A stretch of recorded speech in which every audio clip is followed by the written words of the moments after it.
Hello everyone. So in the last class we had completed understanding business cycle. ठीक है, तो अपना जो भी डिस्कशन था वो पूरा कंप्लीट हो गया था एंड वी हैड कंप्लीटेड स्क्वाइजर्स का जो चैप्टर एंड क्वेश्चन है। जो लास्ट में जो क्वेश्चन था, आई थिंक 5-6 क्वेश्चन था, वो अपना कंप्लीट हो गया। So today we are starting with the co readings का क्वेश्चंस। ठीक है, so there are total 15-16 questions आपके चैप्टर एंड पे। ठीक है, तो वो अपने आज स्टार्ट करें, but before that I hope आपने रिवाइज कर लिया टॉपिक, सो दैट आज जब अपने डिस्कस करें आपको चीजें क्या क्लिक होते जाए। Is it fine? आप रिवाइज कर लियो topic, then only you are seeing this class, otherwise फिर दिक्कत होगा आपको क्लास समझने के अंदर में। रीजन बिंग, अगर आप रिवाइज नहीं करोगे उसके बाद डायरेक्टली क्वेश्चंस का देखोगे, यू विल फील कि यार मतलब हेवी हो जा रहा है। बिकॉज यहाँ पे अपने क्या इंस्टीट्यूट का क्वेश्चंस कर रहे हैं ना, तो इंस्टीट्यूट के क्वेश्चंस के अंदर में विल हैव टू थिंक, अपने थोड़ा सा अपने को सोचना पड़ेगा, क्योंकि स्क्वाइजर का क्वेश्चन बहुत स्ट्रेट फॉरवर्ड होता है एज कम्पेयर टू को रीडिंग्स का क्वेश्चंस। चलो स्टार्ट करते हैं।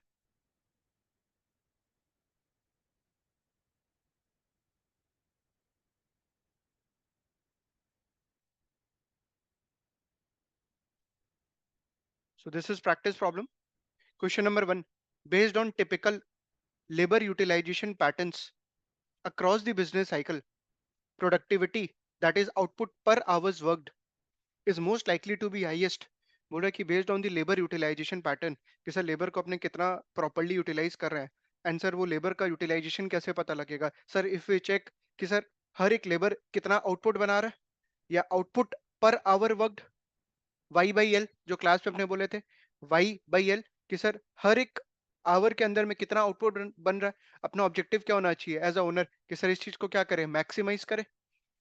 तो बोल रहा है कि productivity output per hour works is most likely to be highest. Highest कब होता है? हाईएस्ट कब होता है? पीक पे, या रिसेशनरी, मतलब वो जो ट्रफ वाला स्टेज है वहां पे, ट्रफ वाला स्टेज पे, इफ यू रिमेंबर। क्योंकि सर जब अपने ट्रफ पे आता है, ट्रफ पे आने का मतलब क्या, we are moving towards what, expansion. तो सर वहां पे अपने क्या करते हैं, जो अपना लेबर्स है, एग्जिस्टिंग लेबर से अपने क्या करते हैं, काम करवाते हैं। एग्जिस्टिंग लेबर से ही क्या करते हैं सर, मैक्सिमाइज कराते हैं आउटपुट। अपने फ्रेश लेबर्स हायर नहीं करते हैं। ऑल्दो सर हो सकता है एक्सपेंशन स्टेज में अपने जाए, बट उसके पहले अपने हायर नहीं करेंगे। जब एक बार एक्सपेंशन समझ में आ जाएगा, okay that we have move towards what, expansion stage, then only we will hire what, fresh labours. तभी आप हायर करोगे क्या, फ्रेश लेबर्स। तब तक क्या करेंगे सर, जो एग्जिस्टिंग एम्प्लॉयज है उसी से ही क्या करेंगे, काम करवाएंगे, ज्यादा से ज्यादा आउटपुट प्रोड्यूस करवाएंगे। तो यहाँ पे वही लिखा है, based on typical labor utilization pattern across the business cycle, productivity, that is output per hours worked, is most likely to be highest। highest कब होगा? At the peak of a boom, into the maturing expansion, at the bottom of a recession। Option number C is correct. Sir at the bottom of a recession, कि जब तुम recession से बाहर आता है और ट्रफ पे जाता है।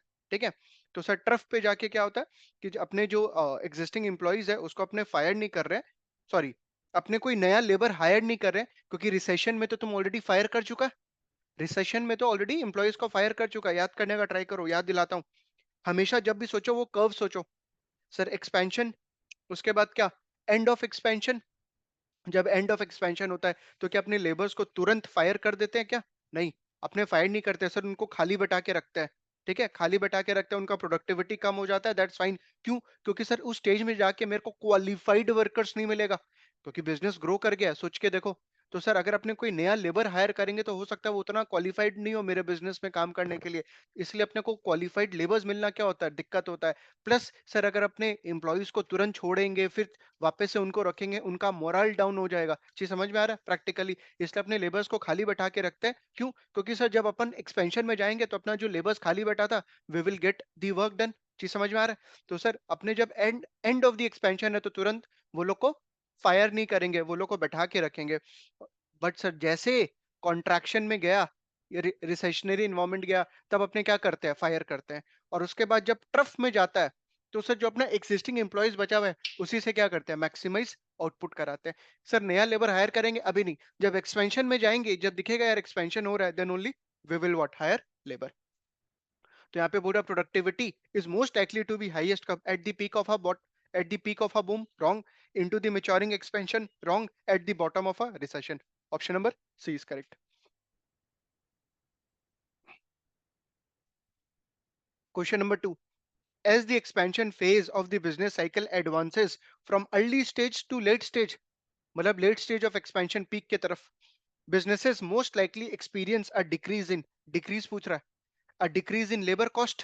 बोला कि सर लेबर कॉस्ट डिक्रीज हो जाएगा, क्यों हो जाएगा भाई? लेबर कॉस्ट डिक्रीज, पीक पे तो आपका लेबर कॉस्ट रहेगा ना, आप थोड़ी फायर कर रहे हो, अभी जस्ट अपने डिस्कस किए, अपने लेबर को फायर नहीं कर रहे, तो क्या बोल रहा है? It will experience a decrease in labour cost, wrong. It will experience a decrease in capital investment, wrong. Capital investment decrease थोड़ी होगा, अगर अपने एक्सपेंशन फेज पे है तो सर अपने तो ज्यादा कैपेक्स करेंगे, right? It will experience a decrease in availability of qualified workers, yes. कि सर अगर अपने पीक की तरफ जाते हैं तो अपने को क्वालिफाइड वर्कर्स मिलना क्या होता है, प्रॉब्लम हो जाता है, क्यों? क्योंकि बिजनेस एक्सपैंड कर गया ना, तो सर उस काम के लिए क्वालिफाइड वर्कर मिलना क्या डिफिकल्ट होता है। तो experience a decrease in what, availability of qualified worker, option number C is correct. Question number 3. An analyst writes in an economic report that the current phase of the business cycle is characterized by accelerating inflation pressure. बोला कि sir current phase of the business cycle क्या है sir? Accelerating inflation pressure. ये class में discuss किए थे अपने, याद करने का ट्राई करो, कहाँ पे रहता है इन्फ्लेशन सबसे high. And boring by companies, और बोला कि कंपनीज क्या करता है, बोरो करता है। The analyst is most likely referring to the which phase, peak of the business cycle, option number A is correct. क्योंकि sir peak of the business cycle में क्या होगा सर? इन्फ्लेशन एक्सेलरेटेड होगा। सोचो, peak of the business cycle में क्या discuss किए थे एलओएस नंबर ए के अंदर में, कि सर जो मेरा रियल जीडीपी है एक्सपेंशन में इंक्रीज हो रहा था, इट वाज इंक्रीजिंग, और जैसे एंड ऑफ द एक्सपेंशन जाता है तो क्या हो जाता है? Real GDP stops rising and it start what, falling, गिरना स्टार्ट होता है, बट इन्फ्लेशन क्या होता है? एक्सेलरेटेड, काफी हाई इन्फ्लेशन हो जाता है, और कंपनीज क्या करता है वहां पे? बोरो करता है उस फेज में, क्यों? क्योंकि कैपेक्स करना है ना कंपनीज को। The analyst is most likely referring to the peak of the business cycle. Yes, option number A is correct. Option number B, contraction phase of the business cycle, early expansion phase of the business cycle. Option number A is correct. Peak of the business cycle mein there will be accelerated inflation. Question number 4. The indicator indexes created by various organization or research engines include only leading indicators to compute their values? No. कोई जरूरी नहीं है कि बोल रहा है कि sir उसके अंदर में सिर्फ लीडिंग इंडिकेटर्स रहेगा, नहीं, लीडिंग एंड लैगिंग दोनों हो सकता है ना। कॉम्पोजिट, जिसको अपने बोले थे composite, are highly reliable signals on the phase of the on the business, sorry, बोला कि जो इंडिकेटर्स है they are highly reliable signals on the phase of the business cycle, no. अरे phase of the business cycle predict करना बहुत difficult है, तो कोई एक इंडेक्स पे रिलाई करके कि यार इस इंडेक्स के थ्रू पता लगा लेंगे कि क्या फेज आने वाला है, टर्निंग पॉइंट क्या होगा, एक्सपेंशन से कब पीक पे जा रहा है, पीक से कब कॉन्ट्रैक्शन या रिसेशन पे जा रहा है, कॉन्ट्रैक्शन रिसेशन से कब ट्रफ में जा रहा है, तो वो टर्निंग पॉइंट पता लगाना इज वेरी डिफिकल्ट। बोल रहा है index are highly reliable signals on the phase of the business cycle, no, they are not highly reliable. Option number C, the indicator indexes created by various organization or search research agencies evolve over time in terms of composition and computation formula. Yes, indicator indexes what keeps on changing the composition. तो sir मान लीजिए अगर पहले 4 leading indicators था, 5 lagging था, तो जरूरी नहीं है 4 5 रहेगा, the composition can what keep on changing. तो बोल रहा है evolve over time in terms of composition and computation formula. Option number C is correct. Question number 5. Which one of the following trends in various economic indicators is most consistent with a recovery from a recession? ठीक है, recovery मतलब तुम trough से बाहर निकल के expansion की तरफ जा रहा है, जी समझ में आ रहा है? With a recovery from recession, a declining inventory sales ratio, आराम से, a declining inventory sales ratio का मतलब क्या हुआ sir? Inventory to sales ratio गिर रहा है। इन्वेंट्री टू सेल्स रेशियो कैसे गिर सकता है? अगर सर सेल्स हाई हो जाए या इन्वेंट्री कम हो जाए। अपना फोकस क्या था? ट्रफ, याद करने का ट्राई करो कि सर जब एंड ऑफ रिसेशनरी पीरियड होता है तो सर उस समय सेल्स इंक्रीज होना स्टार्ट होता है, सेल्स इंक्रीज होता है, एक्सपेंशन दिख रहा है, बट उस समय क्या अपने तुरंत लेबर को हायर करेंगे? नहीं, एग्जिस्टिंग लेबर से ही काम करवाएंगे, मैक्सिमाइज आउटपुट, जो क्वेश्चन नंबर 1 में डिस्कस किए हैं, राइट? तो if we are end of the recessionary, the inventory to sales ratio will what, decrease, reason being sales will start increasing. तो a declining inventory to sales ratio and stable industrial production index. अच्छा, ये कहाँ जा रहा है पता है? Leading lagging वाला, कोइंसिडेंट वाला इंडिकेटर्स के अंदर में। जो इन्वेंट्री टू सेल्स रेशियो है that is actually what, lagging. Industrial production index is actually what, coincident. बोला कि स्टेबल रहने वाला है, कोई चेंज नहीं होगा।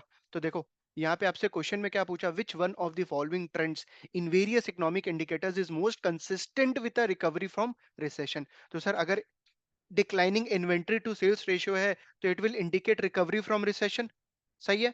But stable industrial production index, stable नहीं, इसको तो सर इंक्रीज होना चाहिए था ना। बोला सर प्रोडक्शन में स्टेबल रहने वाला, मतलब प्रोडक्शन यूनिट्स नहीं बढ़ रहा है। तो सर अगर प्रोडक्शन यूनिट्स नहीं बढ़ रहा है तो आप कैसे बोल रहे हो कि रिकवरी की तरफ जा रहा है? क्योंकि जब अगर आपने बात की थी कि सर रिकवरी की तरफ जा रहा है तो सेल्स बढ़ रहा है, सर सेल्स बढ़ रहा है तो सर अपना इन्वेंट्री खत्म हो रहा है, इन्वेंट्री खत्म हो रहा है तो चलिए सर प्रोडक्शन स्टार्ट करते हैं। Let's start what, production. यहाँ पे क्या बोला, स्टेबल, वर्ड क्या है, स्टेबल, रॉन्ग। ये स्टेबल वर्ड रॉन्ग है, मतलब option number A is wrong. Partially correct है, declining inventory sales ratio right है, but stable industrial production index क्या, रॉन्ग है। It should be what, rising, तब ऑप्शन नंबर ए अपने correct बोलते हैं। क्वेश्चन नंबर टू, मतलब option number B, a rising broad stock market index. Stock market index क्या था, लीडिंग, ये याद करना पड़ेगा। मैंने बोला भी था क्लास के अंदर में, there is no other alternative. ये सब जो इंडिकेटर्स है वो आपको बैठाना पड़ेगा, और बेस्ट बैठाने का तरीका इज फ्रॉम द क्वेश्चंस, ठीक है। A rising broad stock market index मतलब सर S&P 500, निफ्टी 50 बोल रहा है वो इंक्रीज हो रहा है, तो तब तो sir it's a recovery from a recession. Leading है क्या ना, लीडिंग। लीडिंग में क्या बात की थी सर, सबसे पहला कौन चेंज होगा, बिजनेस साइकिल या इंडिकेटर? इंडिकेटर, इंडिकेटर को देखते हुए you can forecast about what, business cycle. तो a rising stock market index is correct. And unit labour cost turning from increasing to decreasing, ये गड़बड़ हो गया। बोला सर जो लेबर कॉस्ट है ना वो इंक्रीज हुआ हुआ था, अब वो क्या हो रहा है, डिक्रीज हो रहा है। अब वो डिक्रीज हो रहा है तो सर यूनिट लेबर कॉस्ट अगर डिक्रीज हो रहा है इसका मतलब हो सकता है अपने लेबर्स को क्या कर रहे हैं, फायर, राइट। और यहाँ पे क्या बोला, डिक्रीज हो रहा है, इसका मतलब सर लेबर्स को फायर कर रहे हैं, इसका मतलब we are entering into what, recessionary phase. यहाँ पे क्या बोला था, with a recovery from recession. Again इसमें पार्शियली ये वाला लाइन करेक्ट है, rising stock market index, but unit labour cost जो इंक्रीज से डिक्रीज हो रहा है that is what, wrong. Option number A, option number B is wrong. Option number C, a decrease in average weekly initial claims for unemployment insurance। Sir US government ना unemployment insurance क्या कर दिया, कम कर दिया, क्यों? क्योंकि सर आदमी लोग क्या काम में लग गया, और काम में कब लगा होगा सर, प्रोडक्शन हाई हो गया होगा इकोनॉमी में। प्रोडक्शन हाई होने का मतलब sir we are recovery from where, recessionary period. And this is what, leading factor, leading indicator होता है। And an increase in the aggregate real personal income.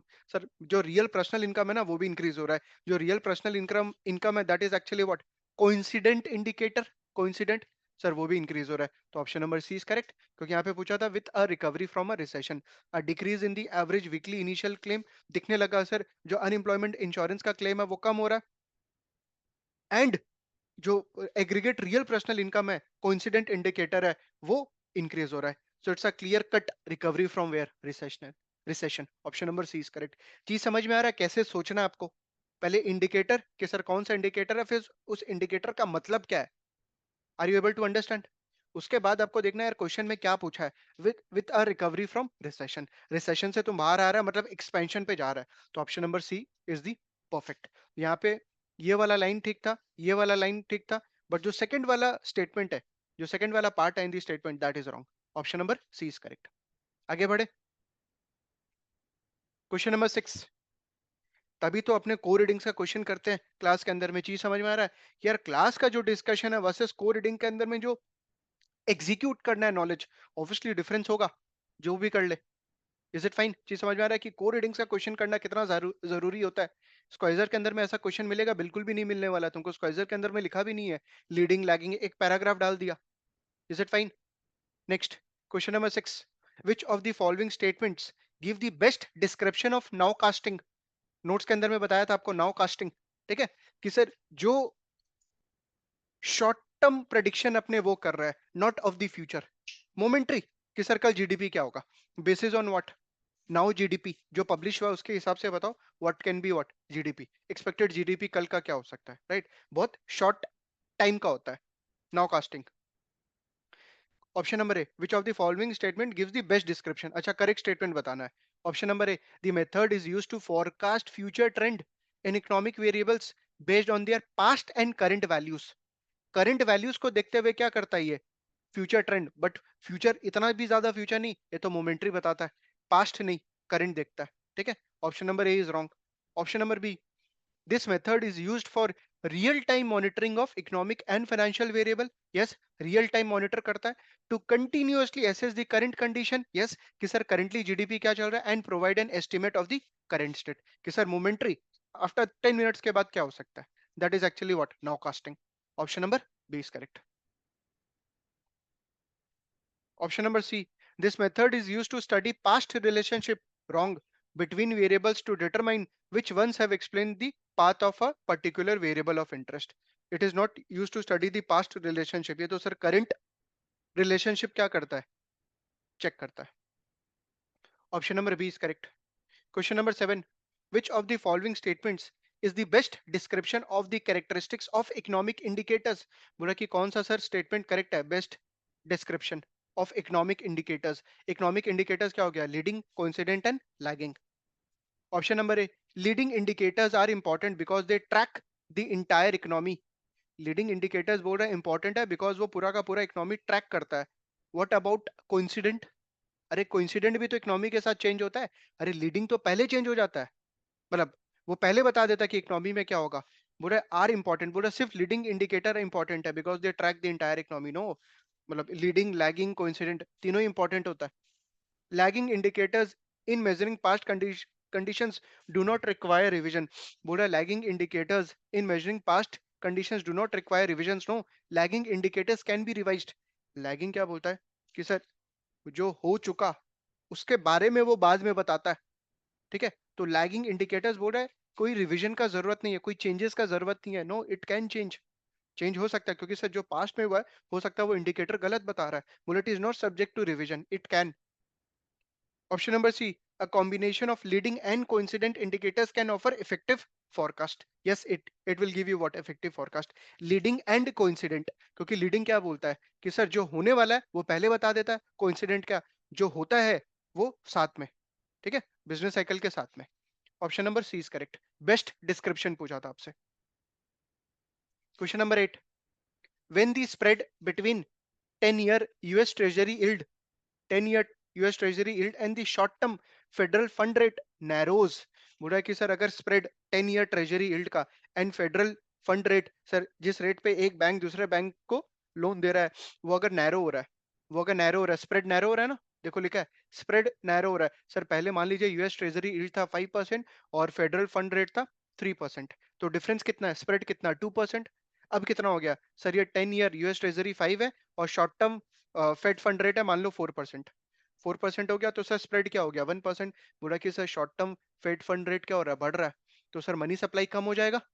अरे एक बैंक दूसरे बैंक से सर लोन ले रहा है हायर रेट पे, तो सर मनी सप्लाई कम हो जाएगा। अगर मनी सप्लाई कम हो गया इसका मतलब क्या, सर इकोनॉमी डाउन टर्न, ठीक है।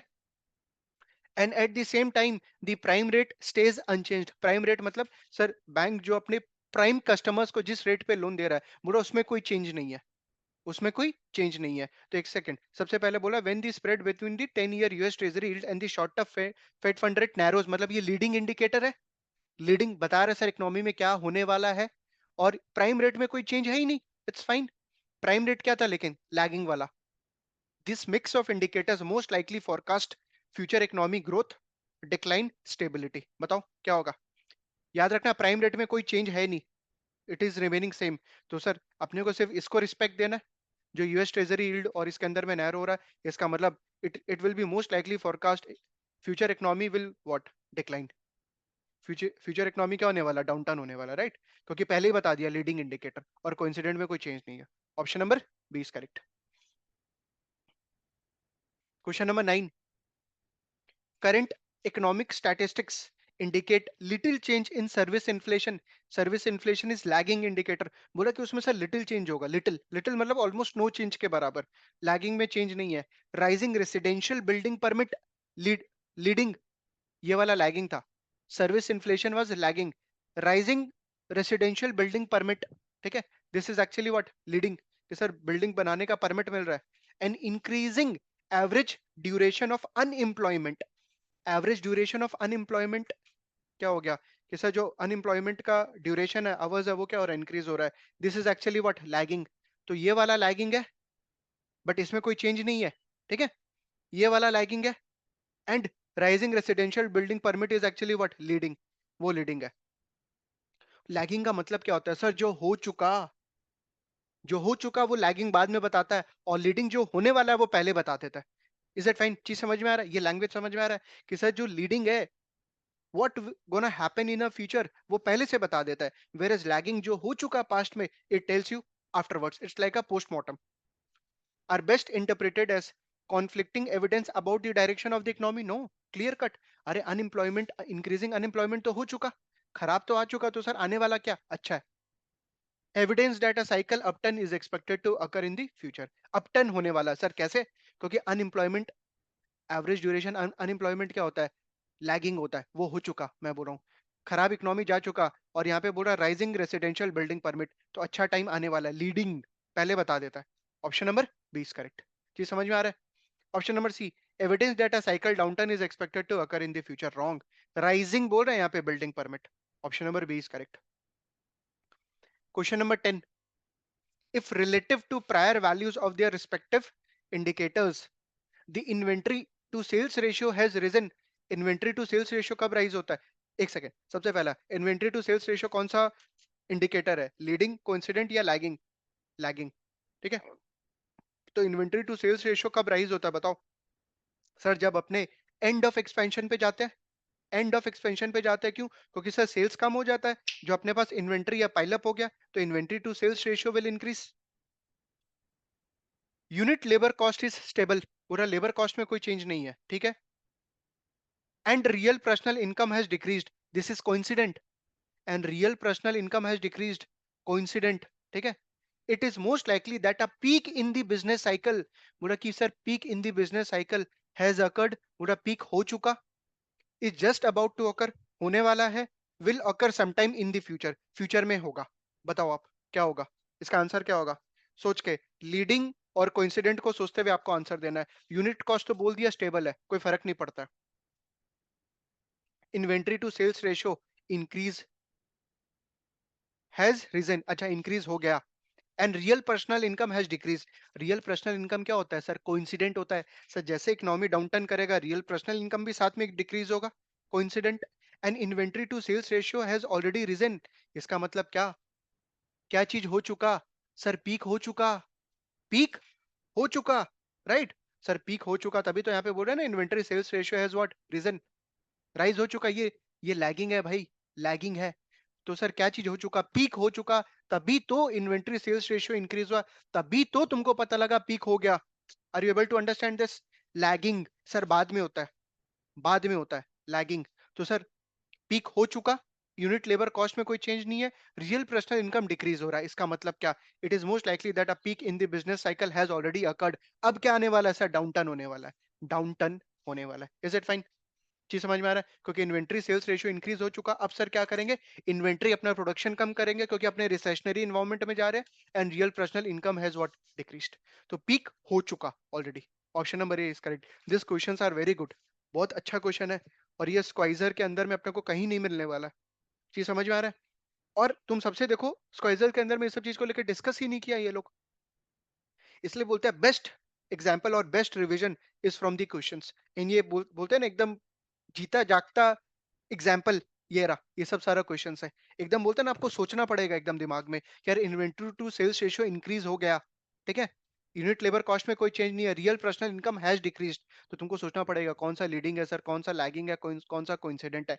और उसको सोचने के लिए प्लीज इंपॉर्टेंट है यार उसका मतलब समझना, कि सर लीडिंग मतलब जो पहले चेंज होगा इकोनॉमी के बारे में बताएगा, चेंज होके, कोइंसिडेंट इकोनॉमी के साथ चेंज होगा, and third lagging, sir economy में पहले चेंज आ गया वो बाद में बता रहा है। तो सर यहाँ पे इकोनॉमी में क्या आ चुका? Peak in the business cycle आ चुका, क्योंकि रियल पर्सनल इनकम डिक्रीज हो रहा है, इन्वेंट्री सेल्स रेशियो इंक्रीज हो चुका। Option number A is correct. Very good, अच्छा क्वेश्चन है सब।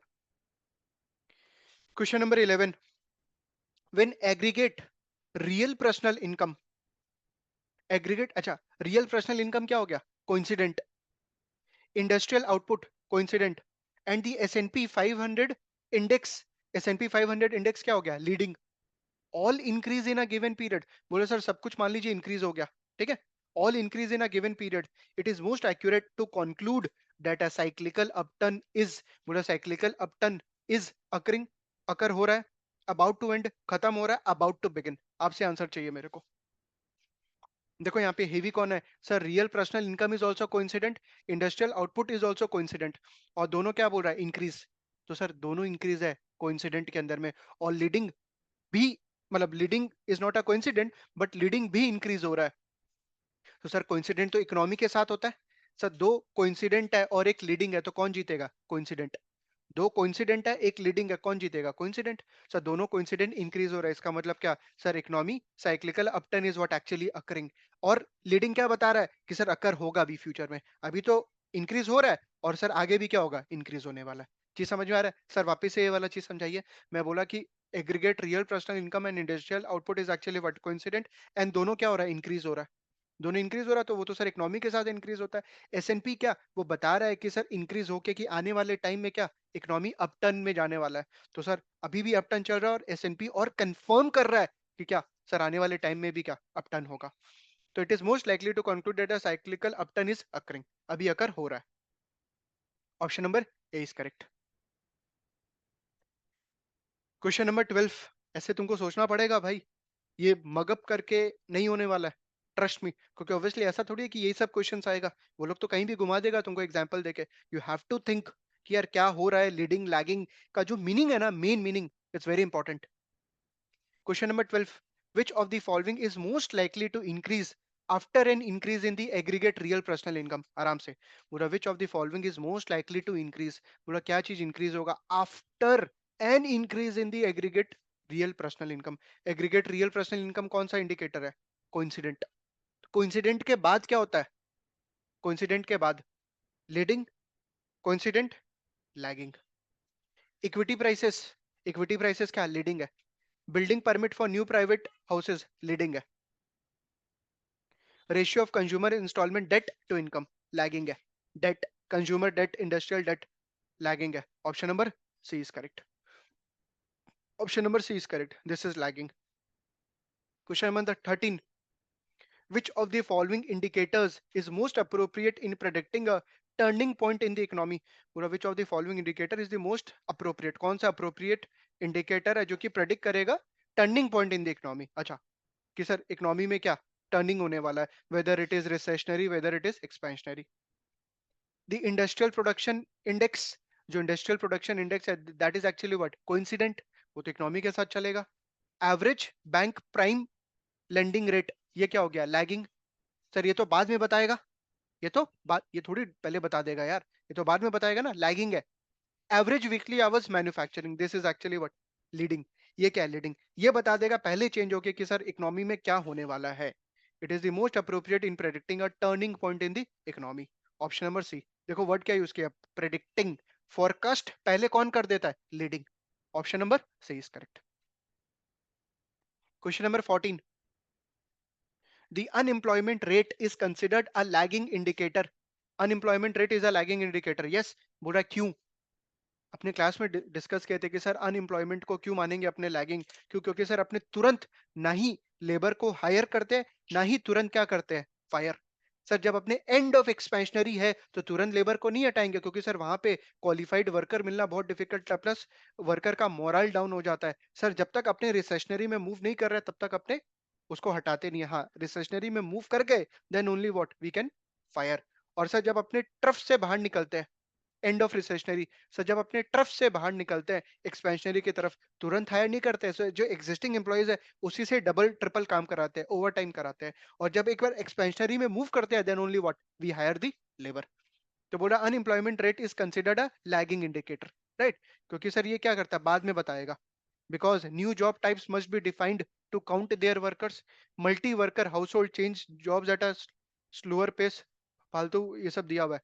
businesses are slow to hire and fire due to related cost। yes sir, business तुरंत हायर और फायर नहीं करता है। Option number C is correct, क्योंकि कॉस्ट है, अगर तुम हायर करेगा तुरंत और सर एक्सपेंशनरी में नहीं गया तो मेरा कॉस्ट लग जाएगा, और फायर कर दिया तुरंत तो सर एम्प्लॉयज का मोरल डाउन हो जाएगा। Option number C is correct. Question number 15, last question. During an economic recovery, a lagging unemployment rate is most likely attributable to। बोला लैगिंग अनएम्प्लॉयमेंट रेट क्या चीज को एट्रीब्यूट करता है, बिजनेसेस क्विकली रीहायरिंग वर्कर्स, नो, वो तुरंत रीहायर तो करता नहीं है वर्कर्स को। The lagging unemployment rate is most likely attributable to new job seekers entering the labor force. Yes, जब रिकवरी होता है ना सर, जो खाली बैठा था ना वर्कर्स, वो लोग भी क्या लेबर फोर्स में जाता है, मतलब वो लोग भी काम करने के लिए निकल जाता है. New job seekers entering the labour force during what economic recovery, क्योंकि रिसेशनरी में तो सब बैठा है, और सर जैसे इकोनॉमी का रिकवरी होना स्टार्ट हुआ तो जो नया जॉब सीकर्स है वो लोग भी क्या लेबर फोर्स का पार्ट बन जाता है, मतलब they also come up into the economy to do what work. Option number B is correct. फिर क्या लिखा है, a lagging and unemployment rate is most likely attributable to underemployed workers transitioning to higher paying jobs. No, तुरंत transition नहीं होगा higher paying jobs में, you will have to reskill yourself, अपने आप को तुम अपस्किल करना पड़ेगा तुमको to transition into what higher paying jobs. पूरा underemployed worker transitioning to higher paying jobs तुरंत नहीं होगा, you have to what reskill yourself. तो during an economic recovery a lagging unemployment rate is most likely attributable to new job seekers entering into the labor force.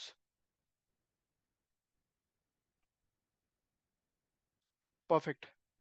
तो यहाँ पे अपना 15 questions था, and this questions are very good.